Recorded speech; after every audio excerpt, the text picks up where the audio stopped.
Se inician alegatos de admisibilidad en esta segunda sala en la causa rol 5412 respecto del requerimiento presentado por Sociedad de Inversiones Pampa Calichera, Sociedad Anónima, Potasios de Chile, Sociedad Anónima e Inversiones Global Mining de Chile Limitada. Requerimiento de inaplicabilidad e inconstitucionalidad respecto del artículo 39, letra ñ, inciso segundo del decreto con fuerza de ley número 1 del 2005 del Ministerio de Economía, Fomento y Reconstrucción, que fijó el texto refundido y coordinado y sistematizado del decreto ley número 211 de 1973. Como ustedes ya saben, se trata de alegatos de admisibilidad respecto de tres cuestiones muy específicas que esta segunda sala requirió, que son relativos a la existencia de una gestión pendiente, relativos al eventual carácter jurisdiccional de la gestión y al fundamento plausible del requerimiento deducido. Les pediría a los señores abogados ser muy precisos en estas cuestiones específicas sobre las cuales el tribunal ha requerido estos alegatos. Tiene la palabra el relator José Francisco Leighton respecto de los antecedentes de la misma. Muchas gracias, señor presidente. Por resolución de 11 de octubre recién pasado, fojas 157 del expediente constitucional, la segunda sala de esta magistratura ha convocado a las partes a alegar en torno a la admisibilidad del requerimiento de inaplicabilidad recién enunciado, en que se impugna la preceptiva contenida en el artículo 39, letra ñ, inciso segundo, del decreto ley número 211, por estimarse por la parte requerente que su aplicación en una causa rol número 16-2018, seguida actualmente ante el Tribunal de Defensa de la Libre Competencia, vulneraría lo dispuesto en el artículo 19, numeral tercero, inciso sexto de la Constitución. En la mencionada resolución, tal cual lo ha hecho presente el señor presidente, esta sala delimitó el debate en torno a tres cuestiones en derecho. Primero, la existencia de gestión pendiente. Segundo, su eventual carácter jurisdiccional. Y finalmente, el análisis en torno al fundamento plausible del libelo incoado. A efectos de la relación del expediente constitucional, primero se reseñarán antecedentes básicos de la gestión que se sigue en el aludido tribunal, para luego explicitar la denuncia constitucional que se plantea en el requerimiento de inaplicabilidad y el eventual cumplimiento de los requisitos formulados en la resolución de fojas 157, para luego finalmente pasar revista a las presentaciones de las demás partes de dicha gestión, instando a su turno, según los casos, por la inadmisibilidad del requerimiento. Así, en primer término, la gestión que se sustancia ante el Tribunal de Defensa de la Libre Competencia. Comenta la parte requerente que el pasado 27 de agosto de 2018, la Fiscalía Nacional Económica y la empresa Tianqi presentaron un acuerdo extrajudicial por el que se permitía a esta empresa la adquisición de una determinada cantidad de acciones emitidas por la Sociedad Química y Minera de Chile, Sociedad Anónima, en adelante SQM. Dicho acuerdo le permitiría a esta adquirente la designación de directores en SQM, acceso a información confidencial y sensible, no obstante ser Tianqi competidor directo en SQM en el mercado del litio, con los riesgos naturales, aduce la parte requerente, que ello conlleva. Refieren que el acuerdo en cuestión no promueve la libre competencia, sino que, por el contrario, más bien autoriza a que un competidor participe en la propiedad y gestión de otro competidor directo, haciéndose de su información confidencial y económicamente sensible en el importante mercado del litio. Pero, por resolución de 4 de octubre recién pasado, el Tribunal de Defensa de la Libre Competencia aprobó el acuerdo extrajudicial contra el que los requerentes interpusieron un recurso de reposición, cuestión pendiente de resolución a esta fecha. Así, analizando el numeral primero y el numeral segundo del marco del debate fijado por esta segunda sala, se tiene que, del requerimiento, se analiza que se indica que la gestión se encuentra pendiente y corresponde precisamente al procedimiento de aprobación del acuerdo extrajudicial suscrito por la Fiscalía Nacional Económica y Tianqi ante el Tribunal de Defensa de la Libre Competencia, tribunal especial a la luz de lo dispuesto en el artículo 76 de la Constitución y 5º del Código Orgánico de Tribunales, por lo que enuncian a foja 7 los requerentes, el TDLC es del todo un órgano que ejerce jurisdicción, por lo que se cumplirían los dos primeros requisitos fijados en el marco del debate de la segunda sala. Y finalmente, en cuanto al fundamento plausible de la acción, se tiene que dos actores vienen a denunciar una afectación al debido proceso legal, reconociéndose por el TDLC su interés legítimo y calidad de parte en el procedimiento de aprobación del acuerdo, enuncian que han carecido de un debido proceso con la consecuente vulneración constitucional.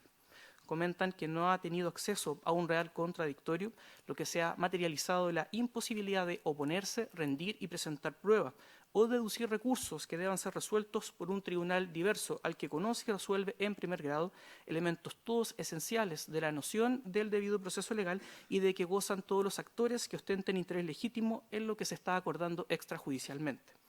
Agregan que ejemplo de lo expuesto es que la norma no cuenta con un sistema de notificación eficaz que permita a los terceros interesados intervenir en este tipo de procedimientos, por lo que un acuerdo de esta naturaleza puede ser aprobado prácticamente en secreto.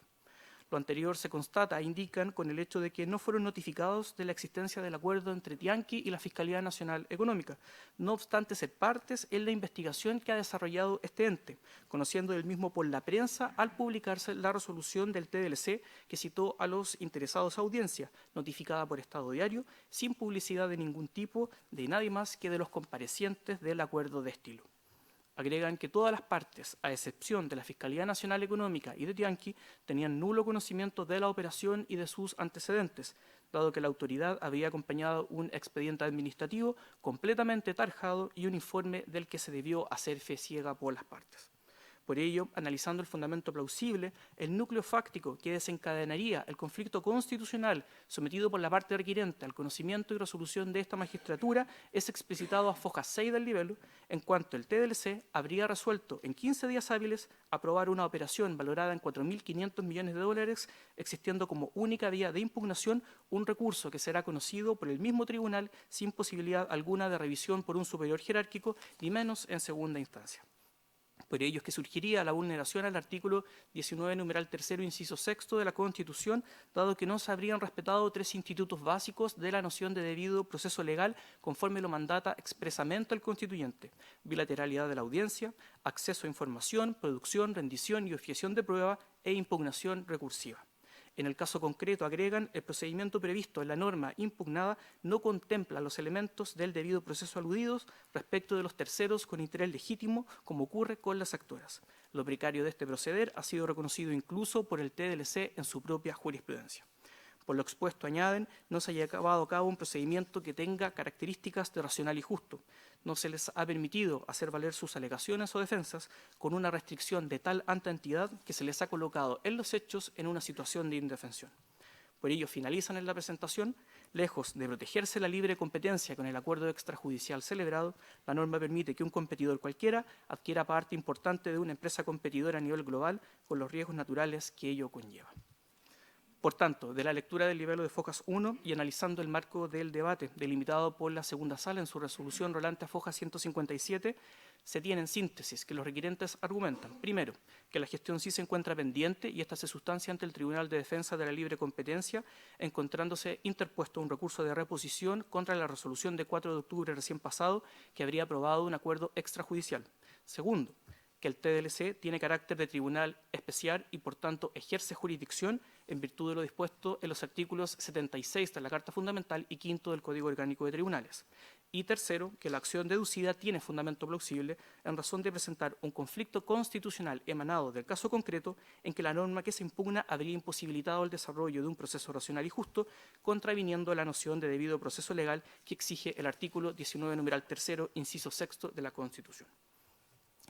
Confiriendo la presentación de traslados de fondo en la resolución de Fojas 157, se hacen parte a Fojas 86 del expediente el día 11 de octubre de 2018 la empresa Tianqi. Primero, en su presentación, realiza latas cuestiones relativas a la suspensión del procedimiento, para luego, analizando las causales de inadmisibilidad, centrarse respecto del fundamento plausible, estimando que el requerimiento presentado adolece precisamente del debido fundamento plausible. Cuestión rolante a Fojas 91-94 del expediente. Comenta Tianqi que el recurso presentado por el Grupo Pampa ante el TDLC carece de legitimación activa. Ello no obsta, conforme fuera reconocido en el considerando 20º de la resolución que aprobó el acuerdo extrajudicial, que los terceros con interés legítimo que estimen que los hechos sobre los que versa el acuerdo afecten la libre competencia presenten las acciones que en derecho procedan como una demanda o una consulta. Luego, analizado ello, debe descartarse el conflicto constitucional alegado por los requirentes. La presunta infracción al debido proceso legal no tiene en consideración que las etapas de defensa exigidas por la Constitución no son rígidas. Esto es, comenta a Fojas 92, abro comillas, una plantilla matemática de plazos, acciones y recursos, cierro comillas, dado que la amplitud o estrechez de las defensas estarán provistas dependiendo racionalmente de los efectos jurídicos que produce la resolución jurisdiccional que emanará del juez u órgano correspondiente y dentro de la esfera de su competencia.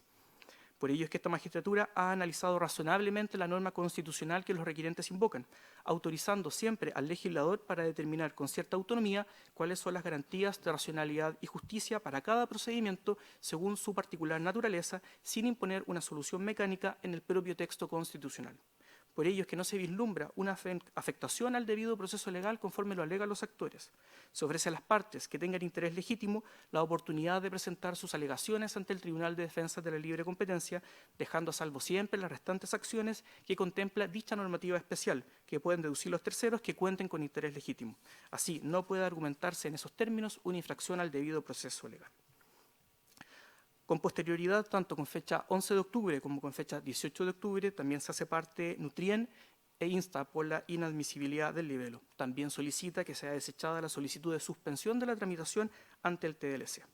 Analizando las causales del marco del debate fijado por esta segunda sala, se pasarán revistas a los antecedentes que confluye aquello.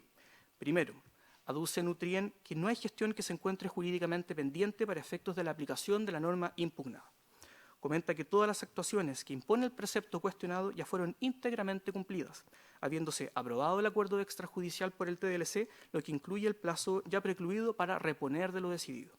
Siguiendo la jurisprudencia en sede de admisibilidad de esta magistratura, se tiene que la gestión está jurídicamente agotada, dado que el numeral tercero del artículo 84 de la Ley Orgánica Constitucional que rige el actuar de este tribunal no exige que la decisión se encuentre ejecutoriada, subsumiéndose lo que exige en este caso concreto más bien en la primera parte del precepto contenido en el numeral tercero. Luego, y en segundo término, la gestión no tiene carácter jurisdiccional. Incluso de considerarse que la gestión se encuentra pendiente de los términos ya aludidos de la Ley Orgánica Constitucional, esta no tiene carácter jurisdiccional, dado que el Tribunal de Defensa de la Libre Competencia ejercerá un control que debe realizarse respecto de un acuerdo extrajudicial, pero en el cual no se ejerce jurisdicción y por ende no está actuando como juez. Siguiendo doctrina, enuncia que la actividad contralora que realiza dicho tribunal respecto del acuerdo extrajudicial no pertenece al orden jurisdiccional.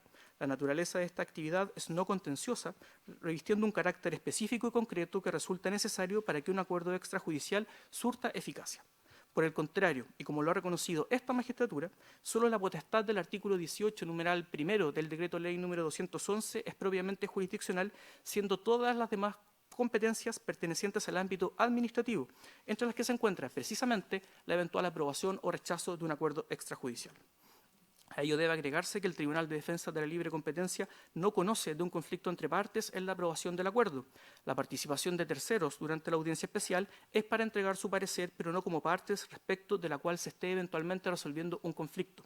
El TDLC no puede modificar el acuerdo ni su contenido que es presentado, sino que solo aprobarlo o rechazarlo. Y finalmente, lo resuelto no produce efecto de cosa juzgada y solo es vinculante para las partes del acuerdo. Así, no existe gestión jurisdiccional pendiente en los términos del artículo 84, número 3 de la Ley Orgánica de esta magistratura. Y finalmente, de estimarse que la gestión está pendiente, que tendría carácter jurisdiccional, señalan que, de todas formas, el requerimiento adolece de falta de fundamento plausible. Dado que no se tiene una gestión pendiente con carácter jurisdiccional, la garantía invocada en el libelo no resulta aplicable en el caso concreto. El derecho fundamental al debido proceso del artículo 19, numeral tercero, inciso sexto, solo resulta aplicable a procesos en que es resuelto un conflicto de relevancia jurídica, esto es, en que se ejerza jurisdicción, lo que no ocurre respecto de la gestión seguida ante el TDLC. Dicha gestión a que alude el constituyente está referida al negocio jurisdiccional a que da origen una controversia jurídica entre partes, conforme lo ha asentado la jurisprudencia de este Tribunal Constitucional. El TDLC ejerce una función sin forma de juicio en lo que concierne a los acuerdos extrajudiciales. No conoce de un conflicto entre partes, tampoco respecto a los terceros interesados que se opongan al acuerdo. Dichos terceros pueden iniciar demandas contenciosas o consultas no contenciosas ante el mismo tribunal respecto de los hechos sobre los que versa el acuerdo extrajudicial. Unido a lo expuesto y del análisis del libelo de inaplicabilidad, no es alegado un resultado inconstitucional en el caso concreto, sino que la inconstitucionalidad solo es argumentada en abstracto respecto de la norma que se cuestiona. Olvida a la requerente que tuvo cabal y oportuno conocimiento de la gestión ante el tribunal, que aportó antecedentes en la misma y que incluso alegó por el máximo de tiempo en la audiencia especial fijada a tal efecto. Enuncia, por ejemplo, a fojas 259 latamente todas las actuaciones que tanto el Grupo Pampa como SQM realizaron ante el Tribunal de Defensa de la Libre Competencia. Por ello es que no puede vislumbrarse un atentado claro y delimitado respecto de la aplicación de la norma impugnada con su necesario contraste con la garantía constitucional invocada. Junto a ello, dado que la norma nada influiría en lo ya decidido por el TDLC, el requerimiento solo puede llevar a un control abstracto y no concreto del precepto.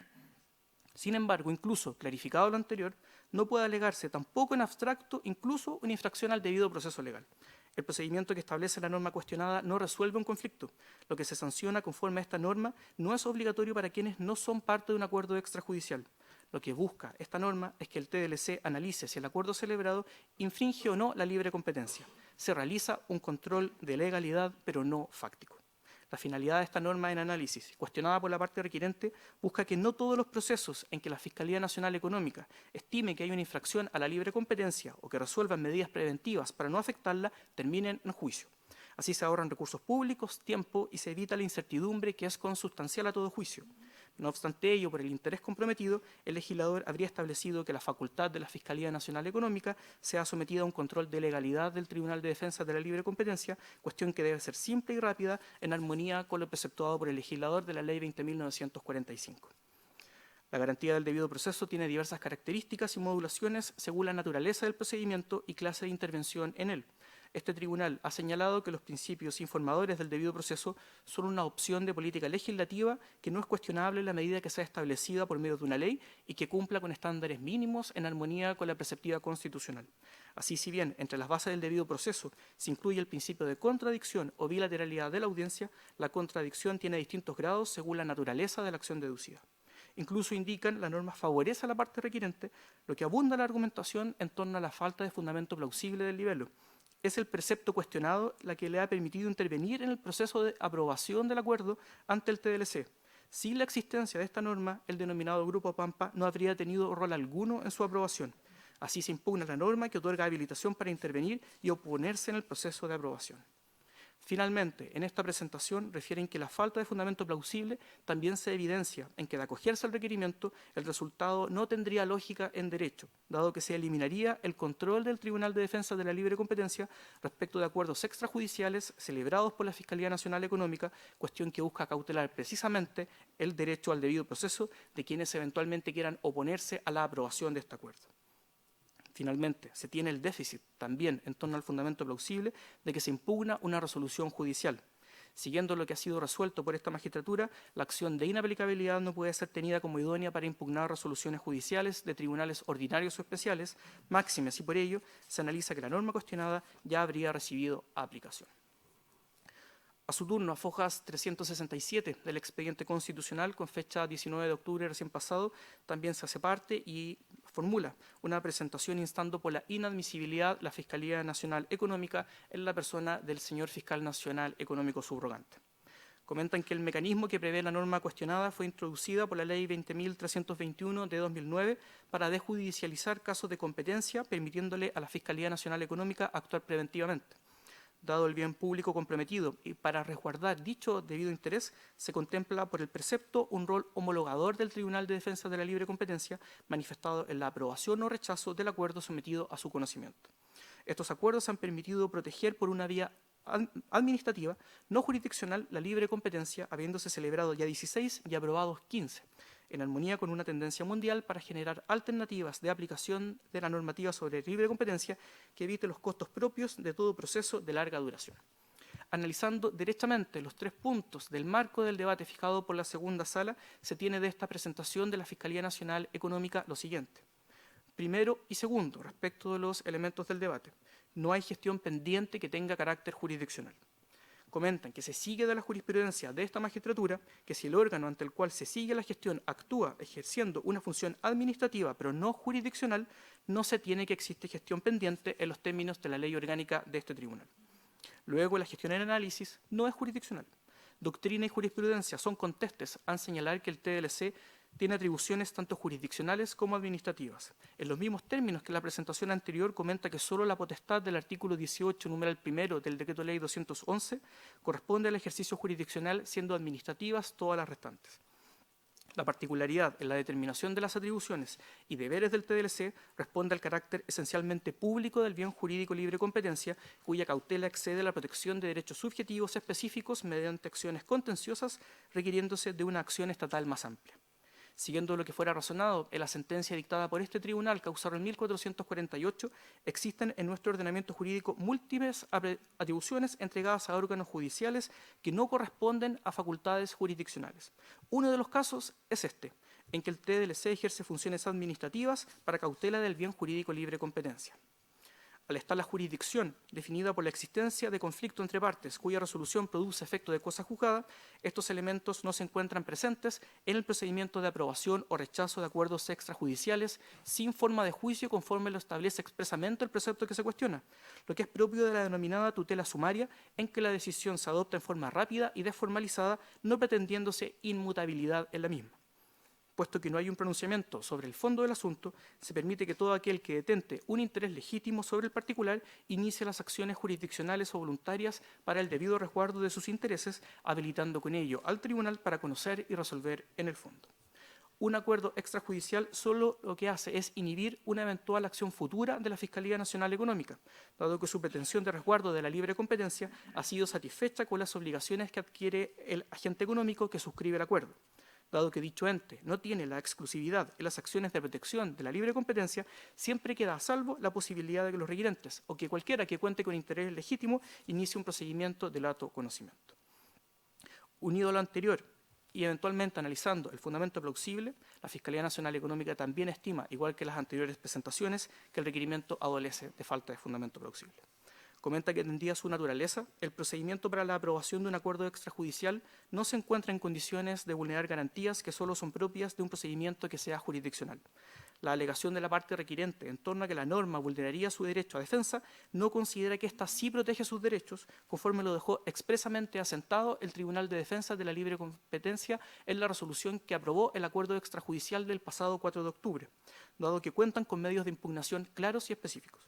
No pueden afectarse así con ello las garantías del debido proceso, dado que éstas solo serán exigibles en la tramitación de un eventual procedimiento posterior en que se podrá discutir y decidir si concurren los eventuales riesgos a la libre competencia que refieren los actores.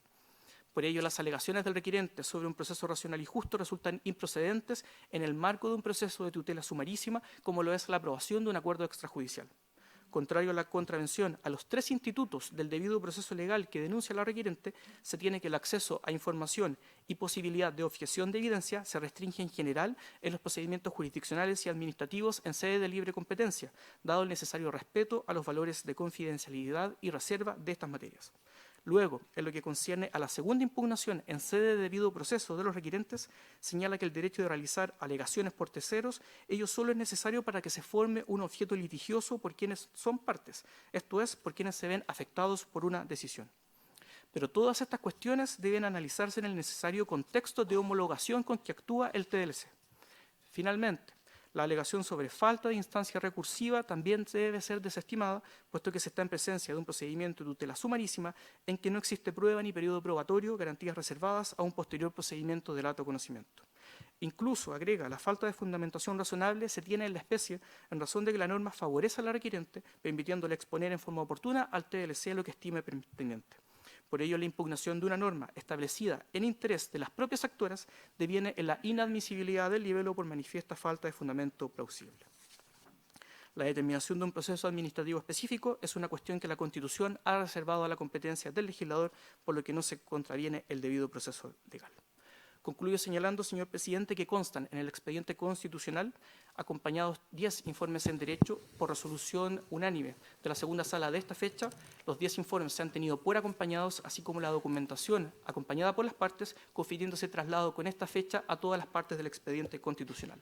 Y por último, la solicitud de la parte requirente en torno a la suspensión del procedimiento ha sido proveída con este lo que se resolverá también con esta fecha. Muchas gracias. Damos inicio a los alegatos formalmente tal y le doy la palabra a la parte requirente, el abogado Sebastián Odo Gómez, por 15 minutos. Tiene la palabra. Muy buenos días. Con la venia de su señoría excelentísima, doy inicio a mi alegato en representación de los requirentes Sociedad de Inversiones Pampa Calichera S.A., Potasios de Chile S.A. e Inversiones Global Mining Chile Limitada. De acuerdo a lo ordenado por este excelentísimo tribunal, en mi alegato me referiré exclusivamente a los requisitos de admisibilidad respecto de los cuales este altísimo tribunal ordenó alegar, demostrando que, de acuerdo a la jurisprudencia de este propio tribunal, dichos requisitos se cumplen en las PS. Desde luego, su señoría excelentísima, no me haré cargo de las imputaciones y de las descalificaciones de nuestros contradictores, las cuales han sido ventilados por la prensa en los últimos días, porque eso no es el propósito de esta audiencia. Me referiré a continuación al primer requisito de admisibilidad, que es la existencia de una gestión pendiente. Su señoría excelentísima, la existencia de una gestión pendiente es simple de constatar. Corresponde al proceso ROL AE 1618 que se tramita ante el Tribunal de Defensa Libre y Competencia y que se inició por una presentación conjunta entre la Fiscalía Nacional Económica y la empresa Tianqi. En dicho proceso, mis representadas fueron tenidas como partes con interés legítimo. A diferencia de lo que sostendrán las contrarias Sociedad Excelentísima, la gestión pendiente corresponde al proceso mismo de aprobación o rechazo del acuerdo extrajudicial y no al recurso de reposición.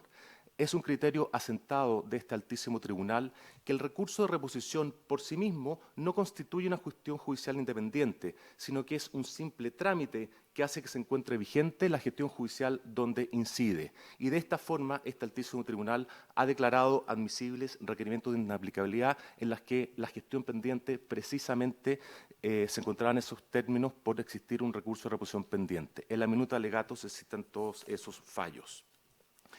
Un segundo argumento en relación a este primer requisito es que también es un criterio asentado de este altísimo tribunal que no existe pendencia cuando existe una resolución o sentencia que produce el efecto de cosa juzgada. En la especie, su señoría excelentísima, eso no ocurre precisamente porque se encuentran pendientes de resolución sendos recursos de reposición presentados por mi representada y también por otros terceros intervenientes que han sido también considerados como parte legítima. En consideración y por lo expuesto, señoría excelentísima, la gestión judicial ante el Tribunal de Defensa de Libre Competencia, que corresponde al proceso de aprobación o rechazo del acuerdo judicial, se encuentra pendiente. Y también se encuentra pendiente la aplicación del precepto legal impugnado, puesto que el procedimiento incoado ante el Tribunal de Defensa de Libre Competencia no ha terminado. ¿Qué ocurrirá si es que, en definitiva, se acoge el requerimiento de autos? Ocurrirá que el Tribunal de Defensa Libre Competencia no podrá aprobar o rechazar con efecto vinculante el referido acuerdo judicial de conformidad al procedimiento establecido en el inciso segundo de la letra ñ del artículo 39 del Decreto Ley 211. Por último, en relación a este primer requisito de admisibilidad, la existencia de la gestión pendiente y la calidad de parte de mis representadas fueron debidamente acreditadas con documentos acompañados en el segundo trocil del requerimiento de autos y que son básicamente un certificado emitido por el Tribunal de Defensa Libre y Competencia, que así reconoce la gestión pendiente y la calidad de parte, y copia del recurso de reposición presentado por mis representadas ante el mismo Tribunal de Defensa Libre y Competencia con anterioridad a la presentación al presente requerimiento. A continuación me referiré al segundo requisito de admisibilidad respecto al cual su señoría excelentísima ordenó alegar el eventual carácter jurisdiccional de la gestión pendiente. Su señoría excelentísima, la gestión judicial pendiente ante el Tribunal de Defensa de la Libre Competencia es de carácter jurisdiccional. ¿Y por qué? Porque la misma se tramita ante un tribunal que ejerce jurisdicción y por su intermedio lo que se pretende es poner término a una controversia. ¿A qué controversia? Aquella controversia que se originó con ocasión de 3 denuncias formuladas ante la Fiscalía Nacional Económica y que terminó esa investigación con la suscripción del acuerdo extrajudicial referido, el cual debe ser aprobado o rechazado por parte del Tribunal de Defensa Libre y Competencia. Lo anterior, Sociedad Excelentísima, da cuenta de un conflicto o de una controversia que es relativo a los efectos contrarios a la libre competencia que genera dicha operación, lo que es naturalmente propio respecto del ejercicio de la función jurisdiccional. Un segundo argumento en relación a este requisito es que debe considerarse el tenor literal de la norma impugnada. Esta norma señala que las resoluciones que se dicten en el marco dentro de dicho procedimiento serán vinculantes una vez ejecutoriadas. Una vez ejecutoriadas. ¿Qué significa esto? Esto es una característica propia de resoluciones judiciales dictadas por tribunales de justicia en ejercicio de su función jurisdiccional. El carácter de firme o ejecutoriada y que por ende la hace un inmutable de una resolución judicial constituye una característica propia de los actos que suponen el ejercicio de la jurisdicción, a diferencia de lo que ocurre, por ejemplo, con los actos judiciales no contenciosos, que de conformidad al artículo 821 del Código de Procedimiento Civil pueden ser modificados. Un tercer argumento, pero incluso pongamos en el supuesto de que se considere que esto no es jurisdiccional. Debemos aquí aplicar el artículo 823 del Código de Procedimiento Civil, que está establecido por los actos judiciales no contenciosos, que dispone que cuando interviene un legítimo interesado o un legítimo contradictor, como son mis representados y el resto de los entes que supusieron este acuerdo, el acto judicial no contencioso deviene en contencioso. Efectivamente, en la especie de su señoría excelentísima, mis representadas se hicieron parte, justificaron su interés y fueron admitidos como parte por parte del Tribunal de Defensa de Libre Competencia.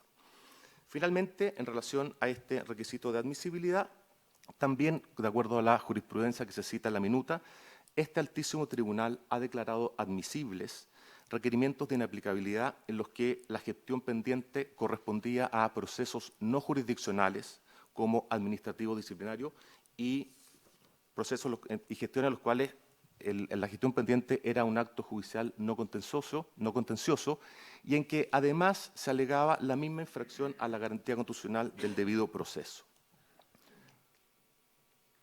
Paso a continuación al tercer requisito de admisibilidad. Fundamento plausible del requerimiento. De acuerdo a la jurisprudencia de este excelentísimo Tribunal Constitucional, este requisito se cumple cuando el requerimiento ofrezca razones, motivos, fundamentos respecto de los efectos inconstitucionales que eventualmente provocaría la aplicación en el juicio pendiente de las normas legales que se impugnan. ¿Qué significa esto? Que el requerimiento ofrezca argumentos que justifican prima facie y sin entrar al fondo de cómo la aplicación del precepto impugnado impugna la Constitución. El requerimiento de autos, su señoría excelentísima, lo cumple este requisito con creces. ¿Por qué? Porque de aplicarse el procedimiento previsto en la norma impugnada, en la gestión pendiente ante el Tribunal de Defensa de Libre Competencia, se produce un efecto claro contrario a la Constitución. Las contrapartes querrán en este punto decir que acá, en definitiva, que lo que se persigue con el requerimiento de autos es una declaración de inconstitucionalidad en abstracto. No es así, es una declaración en concreto para el caso concreto que se tramita ante el Tribunal de Defensa de Libre Competencia y que no es otro que de aplicarse, en definitiva, la norma impugnada, se producen efectos contrarios a la Constitución. ¿Y cómo se produce este efecto? Hay que remitirnos a realmente lo que ocurrió. Mis representadas, todas accionistas de SQM, se hicieron parte en la investigación secreta llevada por parte de la Fiscalía Nacional Económica. La Fiscalía, un mes después que se hicieron parte, reconoció su calidad de parte. ¿Qué hicieron mis representadas? Mis representadas solicitaron copia del expediente. ¿Qué ocurrió? Se nos entregó un mes después una copia del expediente casi completamente tarjado. Mis representadas solicitaron diligencias de investigación. ¿Qué ocurrió? La Fiscalía Nacional Económica no dio lugar a ninguna medida de investigación.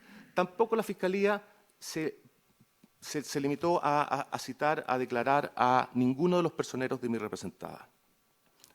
Hasta el momento, silencio absoluto. ¿Qué fue lo que ocurrió después?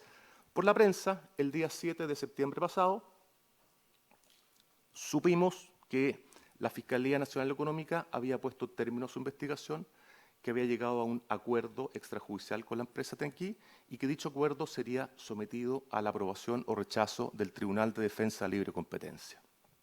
Por la prensa, nuevamente, fuimos emplazados para concurrir a una audiencia que ocurriría solamente 5 días después, 5 días en los cuales hubo que estudiar los antecedentes no tarjados, formarse una opinión, para, en dicha audiencia, formular cuál era el parecer al respecto. Su Señoría Excelentísima comprenderá que en 5 días, respecto de una materia que incide en mercados, ningún tercero interesado, ninguna parte interesada puede defenderse debidamente. Es imposible, llegando al caso concreto, recabar, por ejemplo, informes económicos especializados en ese breve plazo. ¿Qué pasó después? A los pocos días, Su Señoría Excelentísima, el Tribunal de Defensa Libre y Competencia emitió una resolución donde en tan solo 5 querellas y en la cual solamente en una efectúa sus supuestas justificaciones, en lugar de justificar de cómo este acuerdo elimina los riesgos a la competencia, se limitó sin más a descartar los argumentos de los oponentes. El relato que recién he hecho, Su Señoría Excelentísima, evidencia que en el presente caso la aplicación de la norma impugnada importa que el Tribunal de Defensa Libre y Competencia ha resuelto de plano sin un debido proceso legal. En la práctica, esto significó que en el caso de mis representadas, no hubo emplazamiento, no hubo contradictorio real, tampoco hubo oportunidad de rendir pruebas, tampoco hubo oportunidad de impugnar la prueba, tampoco existe una oportunidad real de impugnar la decisión del Tribunal de Defensa Libre y Competencia, con lo cual, en definitiva, se constituye una infracción a la garantía constitucional del debido proceso. En la minuta se citan una serie de sentencias de este excelentísimo tribunal donde analiza cuáles son los elementos mínimos que debe contener un debido proceso legal, los que en la especie indudablemente no ocurre. También hemos acompañado el día viernes pasado un escrito presentado en otro proceso, en un reclamo de ilegalidad por parte de uno de los abogados de la empresa Nutrin, donde básicamente alega cuáles son los elementos que debe contener un debido proceso legal, que son precisamente los elementos que en la especie no concurren. Pero también, Su Señoría Excelentísima, en su jurisprudencia, el Tribunal de Defensa Libre y Competencia ha reconocido que respecto a la norma impugnada se trata de un procedimiento muy limitado y que carece de oportunidades procesales. No estoy diciendo con esto, Su Señoría Excelentísima, que el procedimiento establecido en la norma impugnada per se sea inconstitucional, sino simplemente que la manera como ha sido aplicado a este caso concreto, atendidas las características de la operación, atendidos los montos involucrados, atendido la oposición de múltiples interesados, atendido los efectos anticompetitivos detectados por la propia Fiscalía Nacional Económica, hacen que, en este caso específico, este procedimiento deviene inconstitucional. En síntesis, respecto de este tercer requisito de admisibilidad, y de acuerdo también a los criterios establecidos por este altísimo tribunal, el requerimiento de autos cumple con el requisito de tener fundamento plausible. Y ello por cuánto, porque se realiza en el mismo una exposición circunstanciada de los hechos del caso concreto. Segundo, porque se identifica claramente la norma legal vulnerada que se alega. Tercero, porque en el requerimiento se elabora una argumentación con cierta lógica e inteligibilidad respecto de la forma como la aplicación de la norma impugnada al caso concreto deviene inconstitucional. Además, y en función del tiempo, en la minuta de alegatos se citan una serie de casos en los cuales este altísimo tribunal considera que un requerimiento adolece de falta de fundamento y que no es el caso específico. Aquellos casos son cuando lo que se discute es una interpretación de un precepto legal, que no es el caso, o cuando no hay un verdadero conflicto constitucional, o cuando la norma impugnada ha sido derogada, etcétera, etcétera. Finalmente, respecto del juicio de admisibilidad, en la minuta de alegatos también se cita cuál ha sido el criterio de este altísimo tribunal. Este altísimo tribunal ha resuelto que el juicio de admisibilidad es un juicio de posibilidad atenuado, inspirado en principios como el de pro requirente y sin entrar en consideraciones de fondo. En el mismo escrito que presentamos el día viernes pasado, acompañamos un documento en el cual el abogado de la empresa Tianqi, aquí presente, realiza un examen exhaustivo de control de admisibilidad de requerimientos ante este altísimo tribunal, dando cuenta que esto debe hacerse con un criterio amplio y señala el profesor Fernando A. que aquí lo que se busca es evitar una interpretación extensiva e inconveniente de aquel estándar de la manifiesta falta de fundamento que ocurre, por ejemplo, en las admisibilidades de los recursos de protección.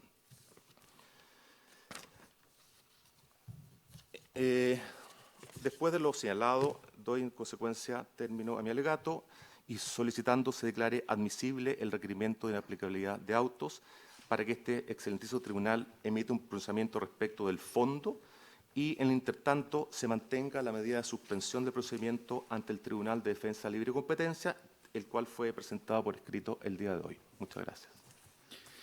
Muchas gracias a usted. A continuación tiene la palabra por Tianqi Lithium Corporation el abogado Arturo Fernández Beringer. Hasta por 15 minutos. La palabra, por favor. Muchas gracias, señor presidente. Con la venia de su señoría, alego en representación de Tianqi Lithium Corporation y solicito se declare inadmisible este requerimiento. Señoría, la pregunta que esta mañana este tribunal tiene en sus manos es la misma pregunta que han tenido los más prestigiosos tribunales constitucionales del mundo. ¿Cómo hacer que las acciones y recursos en esta sede den lugar a un litigio responsable? Eso no quiere decir que haya que extinguir la inaplicabilidad, como en esta tosca comparación de una supuesta contradicción mía se ha intentado por el requirente. Afirmar que haya que tener una inaplicabilidad sana y vigorosa no significa que dejemos pasar una litigación irresponsable, desprolija y tosca. Es como mezclar peras con manzanas, peras con repollos, esta contradicción que me quiere imputar el requirente. ¿Y qué han hecho los tribunales internacionales más prestigiados? Bueno, han colocado exactamente estos requisitos.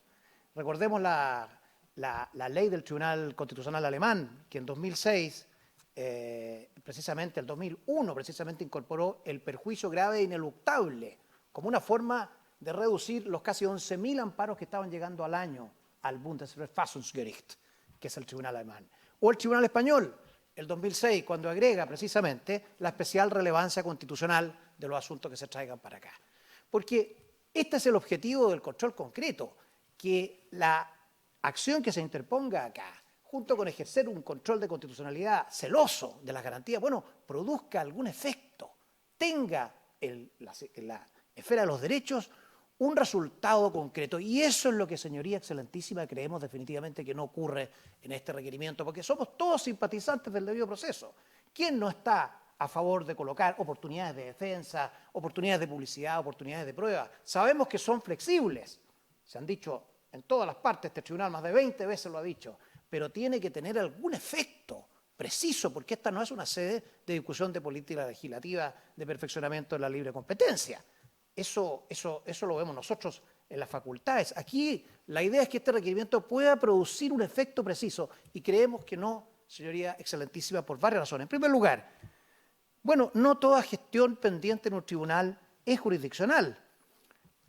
Note usted dos cosas importantísimas. El mismo acuerdo extrajudicial y su resolución aprobatoria afirman con toda precisión que no se afecta a los derechos de los terceros, sino que precisamente se los deja incólumes. Entonces, primera reflexión, tenemos que, considerando 20 del acuerdo extrajudicial y el artículo 39, letra ñ, dice con toda precisión que el acuerdo extrajudicial no impide que terceros con interés legítimo sobre los que versa este acuerdo puedan presentar acciones que en su concepto procedan. O sea, los derechos quedan incólumes.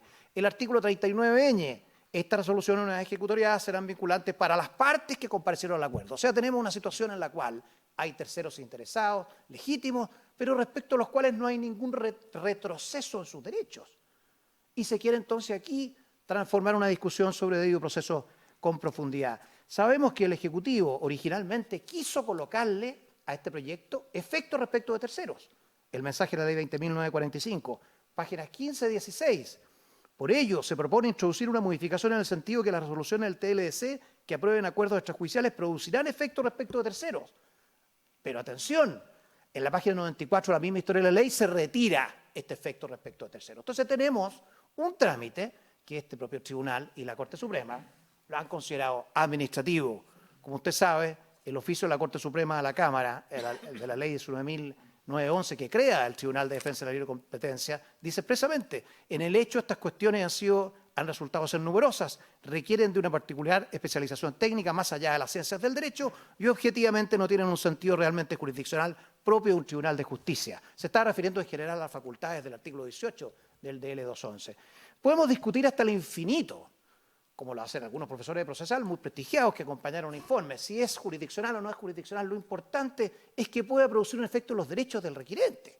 Eso es lo importante. Y ahí está el requisito de la razonabilidad del artículo 84, número 6 o 93.6, inciso 11. Resulta que tenemos en la legislación muchos procedimientos de este tipo. Y uno de particular interés para esta admisibilidad ocurre que la ley del CERNAC, ¿no es cierto?, también tiene una facultad en los artículos 54P y 54Q de aprobación de acuerdos extrajudiciales con el CERNAC, entre CERNAC y proveedores. Pero atención, dice, estas resoluciones, una vez ejecutadas, serán vinculantes para las partes que operacionan el acuerdo, esto lo dice la letra ñ, pero en el caso del CERNAC lo propone con efectos erga omnes. Entonces, en el caso del CERNAC, erga omnes, autorización y aprobación del tribunal. Y esa atribución fue considerada constitucional en el famoso fallo 2017 de este tribunal respecto del control preventivo de constitucionalidad del CERNAC. O sea, tenemos una atribución análoga, pero que produce efectos erga omnes. O sea, definitivamente ahí sí están comprometidos los derechos de los terceros y, sin embargo, fue considerada perfectamente constitucional, donde el recurso que cabe es la reposición que puede ser resuelta de plano o bien previo traslado. O sea, tenemos serias dudas que esta jurisdicción, que este trámite sea considerado jurisdiccional o no, pueda producir algún efecto real en el requirente, que es lo interesante para que este tribunal pueda desplegar su celoso trabajo. Entonces, si de acuerdo a esta aprobación judicial, el acuerdo extrajudicial solo produce efectos para las partes que comparecen en él, no extingue, modifica ni perturba los derechos, que solo confirma la regla general del derecho civil y constitucional, 1545 civil, artículo, o bien 19 número 21, que es celebrar contratos. Recordemos que aquí no estamos frente a una contradicción, que se inicia a través de una contradicción de pretensiones entre partes. Estamos simplemente confirmando la regla general de la celebración de contratos, tutelando los valores, el bien jurídico y la libre competencia, y para eso está la Fiscalía Nacional Económica. Pero además, como se ha hecho ver varias veces, al tiempo del certificado, y esto puede interesar a esta sala, excelentísimo señor, al tiempo del certificado, bueno, no estaba interpuesto el recurso de reposición, con lo cual, técnicamente, caben muchas dudas si realmente había una gestión controversial en el sentido que el requirente lo está estimando. Pero vamos a un segundo test de razonabilidad. Y aquí me parece que este requerimiento, si estaba mal herido, naufraga del todo. ¿Por qué? Porque el requirente equivocó hasta el absurdo el precepto legal al cual tacha de inconstitucional para efectos de su inaplicabilidad.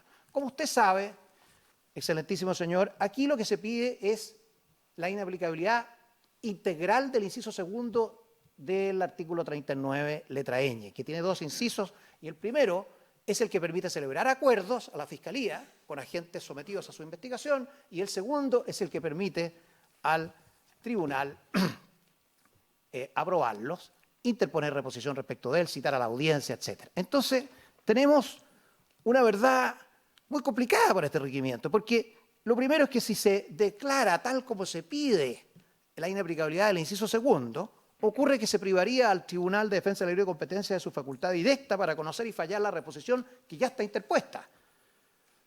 Porque dice que el tribunal deberá aprobar o rechazar el acuerdo.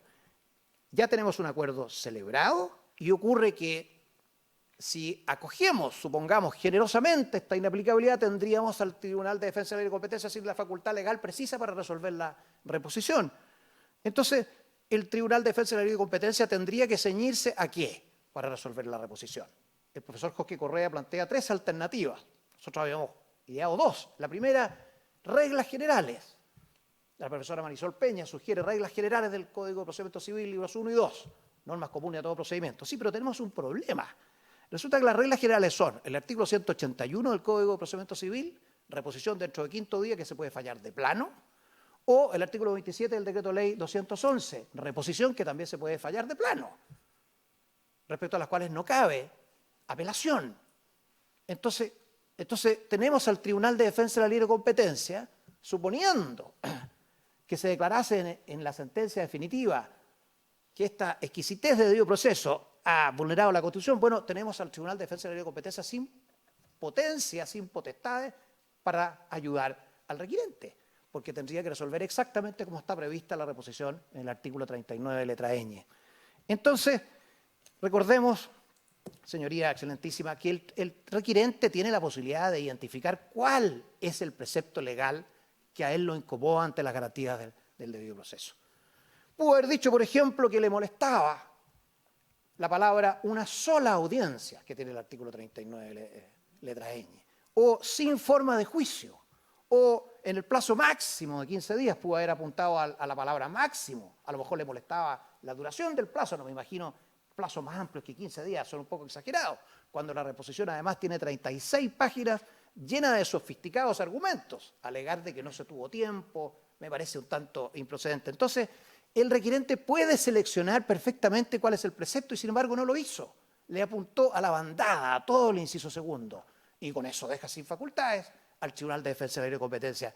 Claro, se dice por la profesora Marisol Peña, ¿no?, dos cosas en las cuales voy a discrepar con nuestra distinguidísima expresidenta. Dice, claro, el tribunal ha dicho, constitucional ha dicho en el pasado, que puede reducir el precepto legal tachado de inconstitucional de un precepto más amplio a uno menor. Y cita el rol 755 del año 2009, que coincidentemente fue alegado por el suscrito, por el presente acá, que es el turno de abogados, pero con una gran diferencia, pues, señoría excelentísima, que cuando se apunta a un precepto completo porque en su integralidad molesta al requirente, el tribunal puede tomar una parte de eso, no darle todo en su colisión con la Constitución. Pero lo que aquí ocurre es una cosa muy distinta. En este caso, este requerimiento tacha todo el inciso segundo donde hay preceptos que le sirven y otros que no le sirven. Entonces, lo que estaríamos pidiéndolo en sede de admisibilidad a este tribunal es que le arregle el requerimiento al requirente, que es muy distinto al caso citado por la profesora y distinguida Marisol Peña Torres, porque además, lo que ocurre en ese caso es que ella sostiene que el Tribunal de Defensa de la Libre Competencia quedaría con facultades, con remanentes facultades, pero no dice cuáles. Y ya sabemos que las que quedan son el artículo 27 del Decreto de Ley 211, que le permite fallar las reposiciones exactamente en las mismas condiciones que el recurso de reposición que se tacha de inconstitucional. Entonces, señoría, va quedando claro que para llamar a este tribunal, que despliega su función jurisdiccional con el celo que le conocemos, donde aquí se estudian los antecedentes intensamente, se redactan fallos voluminosos porque interesa aportar a la doctrina, dar señales al legislador, hay prevenciones, hay disidencias, hay alegatos.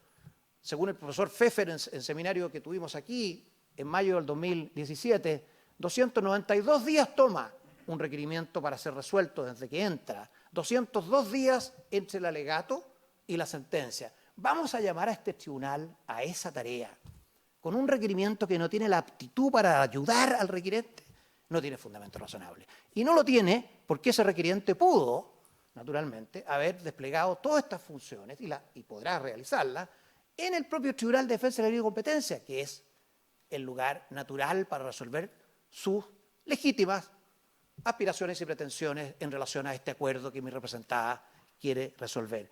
Pero hay un punto adicional, señoría excelentísima. Y esto no es el resquicio clásico de que la norma y el precepto legal ya se aplicó. En general, a mí no me gusta ese argumento, porque resulta que siempre hay instancias superiores que van resolviendo lo resuelto en las inferiores y el precepto puede volver a ser aplicado o bien corregido, pero resulta que aquí tenemos el problema perfecto. O sea, toda la norma, el inciso segundo, ya se aplicó porque ya se convocó a la audiencia, ya se celebró la audiencia, se escuchó a las partes y sus alegatos, incluido, por supuesto, el Grupo Pampa, intensamente. Se tomó conocimiento del acuerdo y se aprobó el acuerdo. Entonces, ¿qué vamos a hacer con esto? ¿Vamos a dejarlo sin efecto a través de una inaplicabilidad? ¿No hay ninguna instancia superior? ¿Nos gustaría una apelación? Bueno, por esa la tiene que crear el legislador. No podemos a través de una inaplicabilidad pretender que vamos a ayudar al requirente con una apelación que no existe, o con una casación, con una reclamación. ¿Cómo lo podríamos resolver? Entonces tenemos el problema más grave, que es que la norma fue aplicada y no hay nada que hacer con eso. Aunque este tribunal quisiese tramitar durante este año completo y fallar al final, vamos a tener un requirente que en definitiva lo que va a haber obtenido en realidad es otra cosa, que es la suspensión, ¿ya?, de una resolución y de un contrato que cuenta con el apoyo de la Fiscalía Nacional Económica y que cuenta con aprobación de gobiernos extranjeros que han puesto plazos y resulta que va a ser frustrado por una causa tan débil como esta. Por todas estas razones, señoría excelentísima, estimo en representación de Tianqi Lithium Corporation que debe ser declarada inadmisible sin más este requerimiento. Muchas gracias. Muchas gracias. El tribunal va a entrar en un receso por 10 minutos para después proceder a los últimos 3 alegatos.